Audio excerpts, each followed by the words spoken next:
Assalamualaikum warahmatullahi wabarakatuh. Salam sejahtera untuk kita semua. Perkenalkan, nama saya Oki Pamungkas dari Fakultas Keguruan dan Ilmu Pendidikan di Universitas Sultan Ageng Tirtayasa yang berlokasi di Serang, Banten, dan saya juga jurusan Pendidikan Pancasila dan Kewarganegaraan, mahasiswa semester 3. Baik, materi pembelajaran yang akan saya bawakan pada kali ini adalah kasus-kasus pelanggaran hak dan pengingkaran kewajiban warga negara. Ada nih beberapa uraian materi nih yang udah saya buat, yaitu tentang pengertian hak dan kewajiban warga negara, substansi hak dan kewajiban dalam Pancasila, penyebab pelanggaran hak dan pengingkaran kewajiban, kasus pelanggaran hak warga negara, dan yang terakhir tentang penanganan pelanggaran hak dan kewajiban. Baik, langsung saja kita mulai pelajaran pada kali ini. Materi yang pertama yaitu tentang pengertian hak dan kewajiban warga negara. Apa sih pengertiannya? Nah, di sini menurut Kamus Besar Bahasa Indonesia atau KBBI mengartikan bahwasanya hak merupakan kekuasaan untuk berbuat sesuatu karena telah ditentukan oleh undang-undang, aturan, dan sebagainya. Sedangkan kalau kewajiban adalah sesuatu yang wajib dilaksanakan. Nah, selain itu ada juga nih pengertian hak dan kewajiban menurut ahli. Profesor Dr. Noto Negoro mengungkapkan bahwasanya hak adalah sebuah kuasa untuk menerima atau melakukan suatu hal yang memang semestinya diterima atau dilakukan. Dalam hal ini tidak bisa tuh dilakukan atau diterima oleh pihak yang lain. Dan Undang-Undang Dasar 1945 juga memberikan beberapa contoh hak warga negara yang tercantum di dalam undang-undang tersebut. Beberapa contoh yang akan saya sebutkan adalah setengah atau sedikit dari banyaknya hak-hak warga negara dalam Undang-Undang Dasar 1945. Yang pertama ada hak atas HAM di pasal 28A sampai J. Yang kedua ada hak atas agama pasal 29. Yang ketiga pembelaan negara di pasal 30. Terus yang keempat di pasal 31 ada hak atas pendidikan, dan yang kelima ada hak atas budaya yang ada di pasal 32. Nah, ketika kita memperoleh hak di atas, warga negara juga harus nih menjalankan kewajibannya untuk negara Indonesia itu sendiri.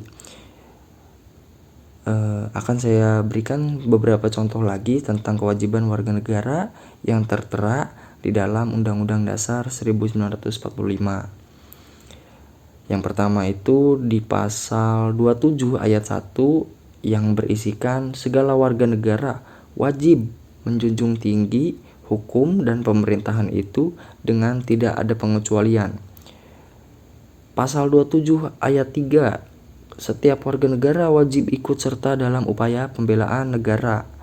Dan yang ketiga, di pasal 28J ayat 1, setiap orang wajib menghormati hak asasi manusia orang lain dalam tertib kehidupan bermasyarakat, berbangsa, dan bernegara.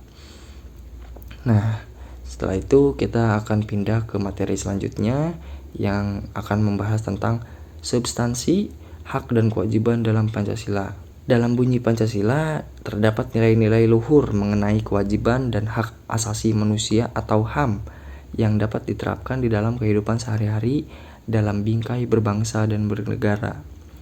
Substansi kewajiban dan hak asasi manusia ini dalam Pancasila itu dibagi menjadi 3 kelompok berdasarkan nilai-nilainya, yaitu nilai dasar, instrumental, dan juga nilai praktis.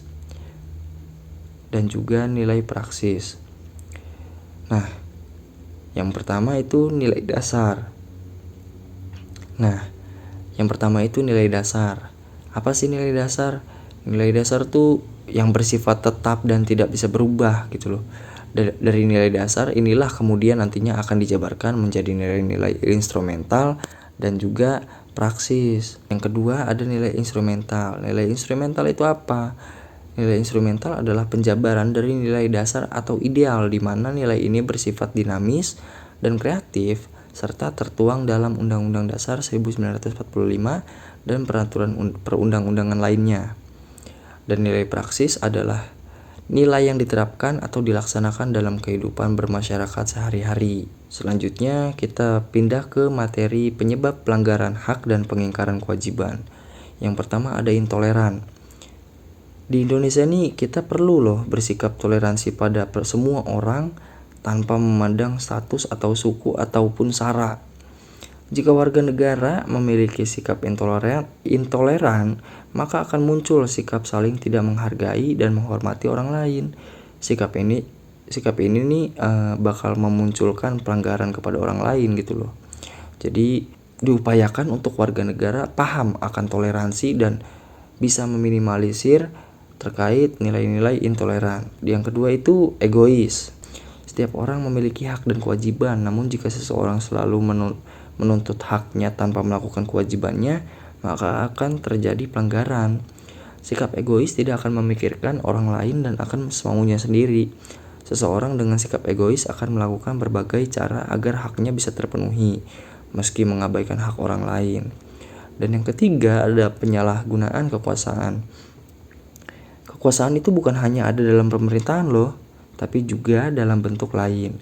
Contohnya, perusahaan yang tidak jujur dalam mengambil hak buruh, dan juga penyalahgunaan kekuasaan dapat menimbulkan pelanggaran hak dan kewajiban masyarakat. Dan yang terakhir, itu ada kebiasaan masyarakat yang main hakim sendiri. Nah, saat seseorang melakukan kesalahan, gak jarang nih masyarakat sekitar melakukan main hakim sendiri gitu. Hak ini dinilai mengganggu keamanan dan membahayakan hidup warga negara. Ini juga melanggar hak dan pengingkaran kewajiban warga negara. Dan yang selanjutnya ada kasus pelanggaran hak warga negara. Ada 4, yaitu yang pertama itu Munir, yang kedua itu Trisakti, yang ketiga itu Marsina, dan yang keempat Wiji Tukul. Dan teman-teman bisa mencari soal gimana sih cerita dari keempat cerita ini di Google, karena kita sekarang sudah memiliki kemudahan dalam menyerap banyaknya informasi atau menggapai akses informasi tersebut. Jadi gunakanlah internet dengan sebijak-bijaknya. Dan yang terakhir ada penanganan pelanggaran hak dan kewajiban. Yang pertama itu ada supremasi hukum. Supremasi hukum berarti memposisikan hukum pada tempat yang tertinggi. Artinya penyelenggaraan kekuasaan pemerintahan Indonesia didasarkan atas hukum. Dalam pelaksanaan hak dan kewajiban, berarti pemerintah dan warga negara harus mematuhi hukum-hukum yang berlaku. Dan yang kedua, ada kesadaran masyarakat. Nah, kesadaran masyarakat di sini berhubungan dengan prinsip-prinsip kesadaran bernegara. Kesadaran bernegara paling sederhana adalah memahami hak dan kewajiban warga negara. Kesadaran masyarakat tentang bernegara dapat ditingkatkan melalui pendidikan formal maupun non-formal. Bisa juga melalui pelatihan-pelatihan yang diselenggarakan oleh pemerintah. Jadi, upaya pencegahan pelanggaran hak dan pengingkaran kewajiban ini tidak hanya dilakukan oleh pemerintah, tetapi juga dengan kerjasama dengan masyarakat. Masyarakat perlu berpartisipasi agar upaya pencegahan benar-benar bisa dilakukan. Dan yang terakhir, ada pengoptimalan perannya lembaga. Mengoptimalkan peran lembaga selain lembaga tinggi negara penting dilakukan agar penegakan hak dan kewajiban bisa dilakukan dengan efektif. Lembaga tersebut antara lain kayak Komnas HAM, KPAI, Komnas Perempuan, Ombudsman Republik Indonesia, dan juga KPK. Nah, itu aja penjelasan dari saya. Sekian, terima kasih.